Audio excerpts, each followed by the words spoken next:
नमस्कार। कक्षा 10वीं गणित अध्याय 5 समांतर श्रेणियां प्रश्न नंबर 15।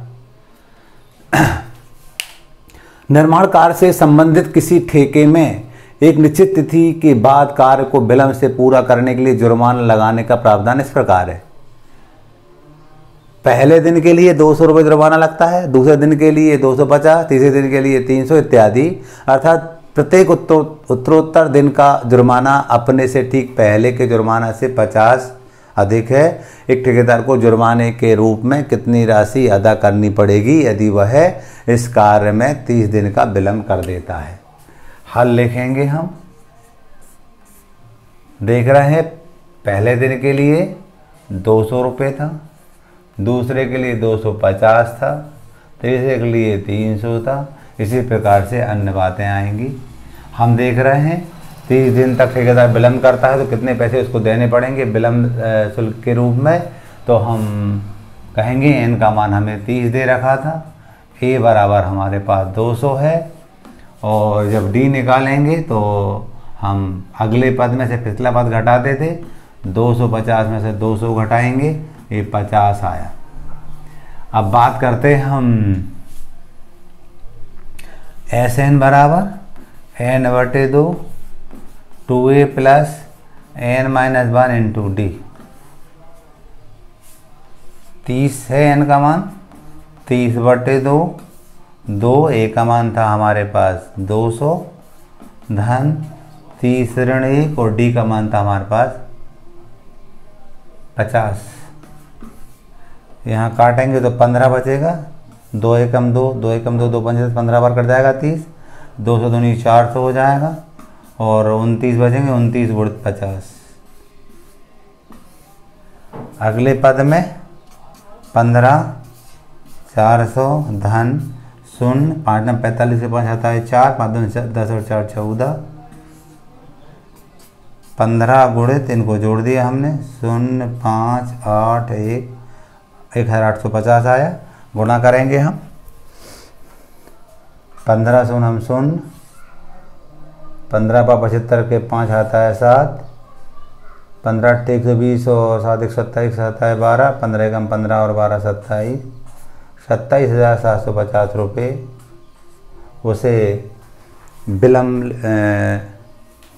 शुल्क के रूप में ठेकेदार को देने पड़ेंगे। इस प्रकार हमारा क्वेश्चन नंबर 15 हो जाता है।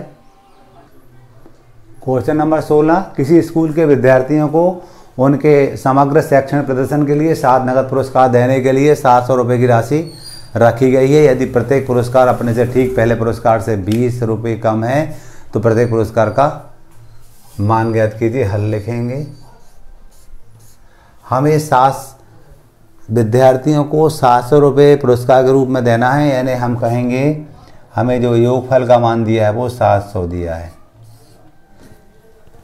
अब 7 नगद पुरस्कार है, मतलब हम कहेंगे n का मान हमारे पास 7 है।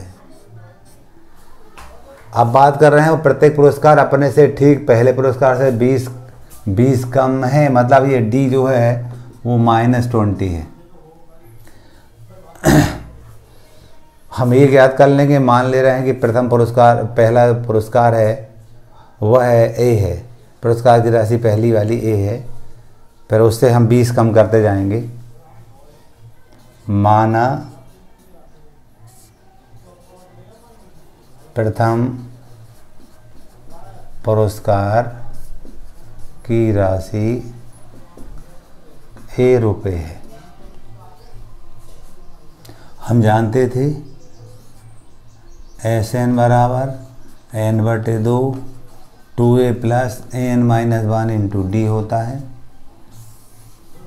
इसमें हम n का मान 7 दिया है, 7/2, 2a का मान नहीं मालूम, 2 यही लिखेंगे हम यहाँ, धन n का मान 7 ऋण 1 और d का मान है -20। S7 का मान दिया 700 बराबर 7/2, 2a धन 7 में से 6 गुणित ऋण 20 काटेंगे 7 एकम 7 7 7 7 7 डी 7 एकम 7 हुआ तो गुणा करेंगे 200 बराबर 2a धन ऋण का ऋण हो जाएगा 6 दूनी 12 120 20 छक्का 120 होता है, ये धन ऋण का ऋण और 20 छक्का 120। अब 2a बराबर इसको इधर लाएंगे तो 200 धन 120 ये हो जाएगा हमारा 320। a बराबर 320 बटे 2 160, यानी हमारी प्रथम पुरस्कार की राशि तो 160 रुपये होगी। बाकी जो है वो 20-20 कम होंगे। तो जो दूसरा पुरस्कार मान लीजिए A2 है तो 160 में से हम 20 कम करेंगे 140 होगा, 140 रुपये होगा। तीसरा पुरस्कार मान लीजिए A3 है और A3 है तो 140 में से फिर 20 कम होगा तो हमारा हो जाएगा 120 रुपये। चौथा पुरस्कार मान लीजिए हमारा A4 है, ये 120 में से फिर 20 कम होगा तो ये 100 हो जाएगा। इसी टाइप से मान लीजिए पांचवा पुरस्कार 100 है, 100 में से 20 कम करेंगे 80 होगा। और छठवां पुरस्कार 80 में से 20 कम करेंगे 60 होगा और 60 रुपये में है सब ये।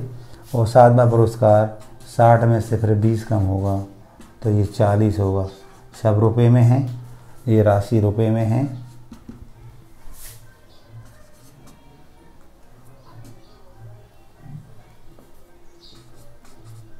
इस टाइप से हमने किसी स्कूल के विद्यार्थियों को उनके समग्र शैक्षणिक प्रदर्शन के लिए 7 नगद पुरस्कार देने के लिए जो 700 रुपये की राशि रखी गई थी वो इस प्रकार से होगी। पहला पुरस्कार 160 रुपये का होगा, दूसरा 140 का, तीसरा इसी टाइप से 20-20 रुपये कम होते हुए ये हमने 7वां पुरस्कार की राशि ज्ञात कर ली। क्वेश्चन नंबर 16 हमारा कंप्लीट होता है। क्वेश्चन नंबर 17, एक स्कूल के विद्यार्थियों ने वायु प्रदूषण कम करने के लिए स्कूल के अंदर एवं बाहर पेड़ लगाने के बारे में सोचा। यह निर्णय लिया गया कि प्रत्येक कक्षा का प्रत्येक अनुभाग अपनी कक्षा की संख्या के बराबर पेड़ लगाएगा। उदाहरणार्थ कक्षा 1 का अनुभाग 1 पेड़ लगाएगा, कक्षा 2 का अनुभाग 2 पेड़ लगाएगा, कक्षा 3 का अनुभाग 3 पेड़ लगाएगा इत्यादि। और ऐसा कक्षा 12वीं तक के लिए चलता रहेगा। प्रत्येक कक्षा के लिए 3 अनुभाग है।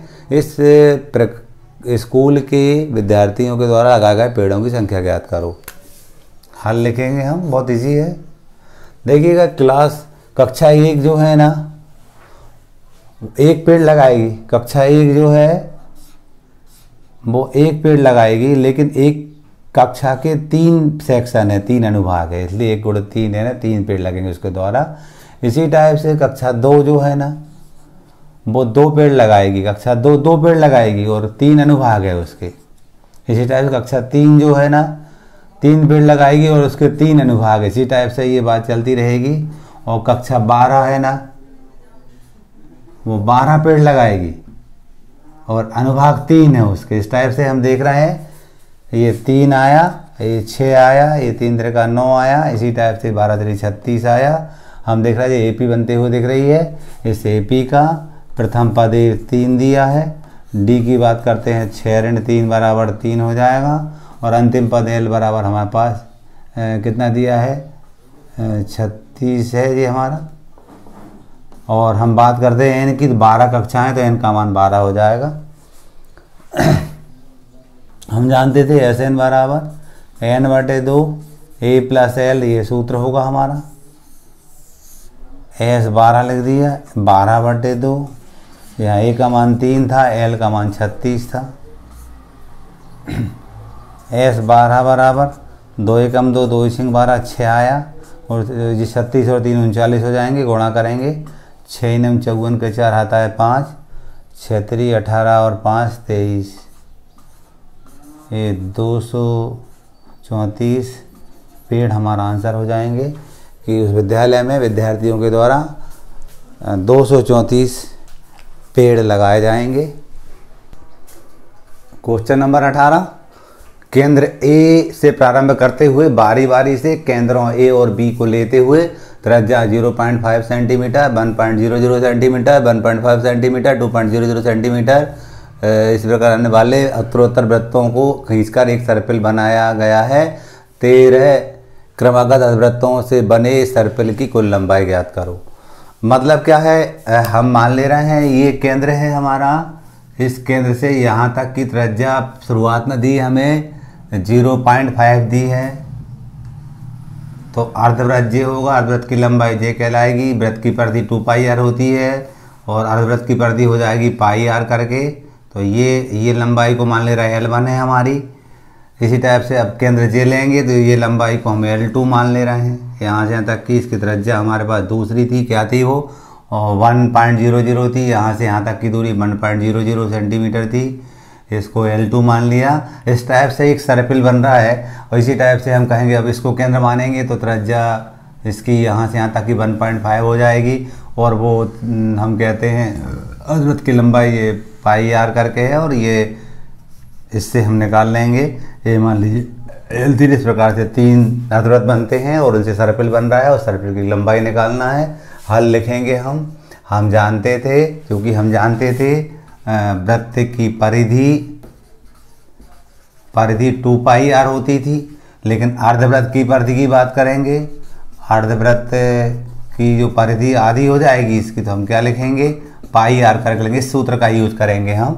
तो पहले पाई वही रहेगा और त्रिज्या पहले वाले के लिए 0.5 दी थी, तो 0.5, फिर दूसरे पाई तो वही रहेगा, त्रिज्या 1.00 दी थी 1.00, तीसरा पाई वही रहेगा, त्रिज्या 1.5 दी थी, पाई वही रहेगा πr। इस सूत्र को लगा रहे हैं, अर्धवृत्त की परिधि πr हो जाती है, उसको लगा के 2.00 हो जाएगी। इसी टाइप से अन्य पद, कौन से पद तक, 13 पद तक 13 सर्पिल बनाए जाते हैं। ऐसे 13 अर्धवृत्त से एक सर्पिल बनता है, तो वो n का मान 13 है। हम देख रहे हैं a बराबर तो हमारा 0.5 पाई है, d बराबर हमारा 1.00 पाई में से 0.5 पाई घटा देंगे तो 0.5 पाई बचेगा और n का मान हमारे पास 13 दिया था, n का मान 13 है। हमें क्या निकालना है, योगफल निकालना है। एक्चुअल में योगफल हम जानते हैं SN बराबर n/2 a प्लस l होता है, इससे भी निकाल सकते हैं, लेकिन अंतिम पद हमें अभी ज्ञात नहीं है तो हम डायरेक्ट न लगा करके ये SN बराबर n/2 2a plus n-1 into d से हम निकाल लेंगे। ये सूत्र था एक फल ज्ञात करने का। यहाँ हमने S13 लिखा, n मतलब 13/2, 2 a का मान था हमारे पास 0.5 पाई प्लस n यानी 13 ऋण 1 और d था हमारे पास वो है भी 0.5 पाई। आगे करेंगे हम 13/2 पाई हमने कॉमन ले लिया, ले सकते हैं, पाई कॉमन ले लिया। यहाँ बचा, इससे गुणा करेंगे 2 5 10 1 आ जाएगा, केवल 1.01 आ जाएगा। कैसे, हमने 2 में 0.5 का गुणा किया, 5 दूनी 10 हुआ, 10 के बाद तो 1 लिख दिया मैंने इसको। और ये 12 है, 12 पंजे 12, 13 में से 12, 12 पंजे 60, 10 के बाद तो ये 6 आ जाएगा हमारा। पाई तो कॉमन ले लिया था हमने। 13/2 पाई का मान 22/7 हम जानते थे और ये 7 होगा, 7 एकम 7, 7 एकम 7, 2 एकम 2, 2 एकम 2, 2 एकम 2, 11 33 के 3 आता है 3, 11 एकम 11 और 3 14, 143 सेंटीमीटर। वो हम क्या निकालना था वो मिल गया। क्या निकालना था, 13 क्रमागत अर्धवृत्तों से बने एक सर्पिल की कुल लंबाई 143 सेंटीमीटर होगी। ये हमारा आंसर हो गया। इस टाइप से हमने क्वेश्चन नंबर 18 को कंप्लीट कर दिया। क्वेश्चन नंबर 19, 200 लट्ठों को ढेरी के रूप में इस प्रकार रखा जाता है कि सबसे नीचे वाली पंक्ति में 20 लट्ठे, लकड़ी के जो डंडे होते हैं उसकी बात हो रही है, उससे अगली वाली पंक्ति में 19 लट्ठे, उससे अगली वाली पंक्ति में 18 लट्ठे इत्यादि। ये 200 लट्ठे कितनी पंक्तियों में रखे गए हैं तथा सबसे ऊपर वाली पंक्ति में कितने लट्ठे हैं। हल लिखेंगे। हमें एक एपी बनते दिख रही है। हम कहते हैं सबसे नीचे वाली पंक्ति में 20 लट्ठे हैं, उसके बाद वाली में 19, उसके बाद वाली में 18, इसी प्रकार से अन्य होंगे। चूँकि 200 लट्ठे हैं तो हमें कहेंगे SN का मान हमें 200 दे रखा है। बात करते एक ही, तो ये हमारा प्रथम पद होता 20 दिया है, बात करते डी की तो द्वितीय पद में से हम प्रथम पद घटाते थे। 19 ऋण 20 करेंगे तो ऋण 1 आएगा। हम जानते हैं एस एन बराबर n/2 2a + n-1 into D. हमें क्या निकालना है? हमें निकालना है कितनी पंक्ति में रखेगा यानी n का मान निकालना है। हमें n का मान निकालना है और सबसे ऊपर वाली पंक्ति में कितने लट्ठे हैं वो भी निकालना है। तो एस एन का मान हमें 200 दिया था, n नहीं मालूम, n/2 a का मान था 20 हमारे पास, धन n-1 और d का मान था ऋण 1। 200 को 200 गुणा करेंगे हो जाएगा 400, n 20 दूनी 40, ये ऋण n और ऋण का धन 1 आगे करेंगे 400, इसका गुणा करेंगे इससे 40 और 41 हो जाएगा, 41 n हो जाएंगे जी। इसका इससे करेंगे ऋण n की घात 2, पक्षांतर करके इधर लाएंगे, n की घात 2 ऋण 41 n, ये ऋण का धन बन गया, धन का ऋण होगा और धन 400 अपने स्थान पर है बराबर 0। इसको हम गुणनखंड विधि से हल करके n के मान ज्ञात करेंगे। हम जानते थे इसके लिए रब वर्ग बनाते थे, रब वर्ग बनाते थे हम। रब वर्ग में हम n की घात 2 गुणांक 1 है 1 लिखेंगे, लास्ट में संख्या 400 लिखेंगे। 400 गुणनखंड निकालेंगे हम। 2 दूनी 4 290, 2 एकम 2 290, 290, 2 पंजे 10 290, 2 दूनी 4 2 पंजे 10, 5 पंजे 25 और 5 एकम 5। हमारे पास आया 2 गुणित 2 4 बार है, 2 गुणित 2 गुणित 2 और 5 गुणित 5 2 बार है। इन गुणनखंडों के माध्यम से हम एक नहीं लिखा कोई दिक्कत नहीं है, इन गुणनखंडों के माध्यम से 41 लेके आएंगे। सारे गुणनखंडों का यूज होना चाहिए। 2 दूनी 4 दूनी 8 दूनी 16 हुआ और 5 पंजे 25, 16 और 25 41 होता है। तो ऋण 16 ऋण 25 बराबर ऋण 41। गुणनखंड विधि से इसको हल कर रहे हैं, n का मान ज्ञात कर रहे हैं हम। n की घात 2 ऋण 16 n ऋण 25 n धन 400 बराबर 0। अब जोड़े बनाते थे हम, n की घात 2 ऋण 16 n एक जोड़ा बनेगा, ऋण का मान लेंगे 25 n ऋण 400 एक जोड़ा बनेगा, पेयर बन गए। यहाँ से n का मान लेंगे तो n ऋण 16 बचेगा और यहाँ से 25 का मान लेंगे तो ये भी n ऋण 16 बचेगा। 25 से 16 गुणा करेंगे 400 हो जाता है। अब n ऋण 4 को एक बार लिखेंगे हम, n ऋण 16 को एक बार लिखेंगे और n ऋण 25 को एक बार लिखेंगे। हमने पढ़ा था दो संख्याओं गुणा शून्य के बराबर होता है तो उनमें से एक संख्या बस शून्य के बराबर होगी, इस बात का यूज करते हैं। तो n ऋण 16 बराबर 0 या n ऋण 25 बराबर 0। n बराबर 16 धन 16 पक्षांतर करेंगे तो यहाँ मिल जाएगा n बराबर 25। अब कौन सा मान सही होगा? पंक्तियों की संख्या 16 होगी कि 25 होगी, ये चेक करने के लिए हम क्या करेंगे, ये उत्तर होगा कि ये होगा, ये चेक करने के लिए हम जानते हैं an बराबर a plus n-1 into D होता है। अब a 16 लिखा हमने, मान लिया कि 16 पंक्ति है। a हमारे पास 20 था, धन n कितना है हमारे पास 16 ऋण 1 और d हमारे पास हमने देखा था -1 था। 20 धन 16 में से गए 15 ऋण 1 तो 20 धन ऋण का ऋण 15 एकम 15 तो 5 आया। तो हम कहेंगे क्या कहा उनने 200 लट्ठे कितनी पंक्तियों में रख सकते हैं? तो 16 पंक्ति हमारा, इसको और चेक करते हैं हम अभी, फिर उत्तर की व्याख्या करेंगे हम। an बराबर a धन n-1 इंटू डी होता है। इन दोनों में कौन सा आंसर होना चाहिए वो हम चेक करने जा रहे हैं। ये 25 बराबर a का मान 20 था, ये 25 ऋण 1 और d का मान ऋण 1 था। 20 धन यहाँ बचेंगे 24, यहाँ ऋण 1 था गुणा में तो 20 धन ऋण का ऋण 24 तो ऋण 4 आया। ये संभव नहीं है क्योंकि अंतिम पंक्ति में ऋण 4 डंडे नहीं हो सकते, लट्ठे नहीं हो सकते। तो हम लिखेंगे पंक्तियों की संख्या 16 है और आंक क्या पूछा था उनने? सबसे ऊपरी पंक्ति में कितने 5 लट्ठे हैं। इस टाइप से ये हमारा आंसर हो जाता है। क्वेश्चन नंबर 19 हो जाता है। अब 20 को देखेंगे। क्वेश्चन नंबर 20 था, मैंने इसकी इबारत नहीं लिखी है, बहुत बड़ी इबारत थी, समझते हैं ऐसे हम। एक आलू दौड़ प्रतियोगिता होती है, उसमें कोई प्रतिभागी होता है, वो है प्रतिभागी। ये 10 आलू रखे हुए हैं, ये बाल्टी है, ये यहाँ से यहाँ तक 1 2 3 4 5 6 7 8 9 10 आलू रखे हुए हैं। तो ये प्रतिभागी जो है दौड़ दौड़ करके आलू उठाकर इस बाल्टी में डाल रहे हैं। जैसे मान लो कि ये आलू यहाँ रखा था, कोई यहाँ से दौड़ेगा, कोई प्रतिभागी उठा के इसमें रखेगा, फिर वापस जाएगा। इस टाइप से हम बात कर रहे हैं। जो दूरी हो जाएगी ये 5 है और इधर जाएगा 5 और लौटेगा फिर 5, तो 10 हो जाएगी। 2 गुणित 5 करके होगी। फिर हम बात करते दूसरी बात कर रहे हैं, ये वाले आलू को उठा के मान लो इसमें रख रहा है, तो यहाँ से यहाँ तक दौड़ेगा, तो हम कहते हैं 5J और 3J, 5 धन 3 होगा और 2 आना जाना है, इसलिए 2 का गुणा करेंगे। इसी टाइप से अगला वाला हम बात करते हैं, 5 धन 3 हो जाएगा इसके लिए। इस टाइप से ये चलते रहेगा। कब तक चलते रहेगा? 10 आलू है, 10 तक चलते रहेगा।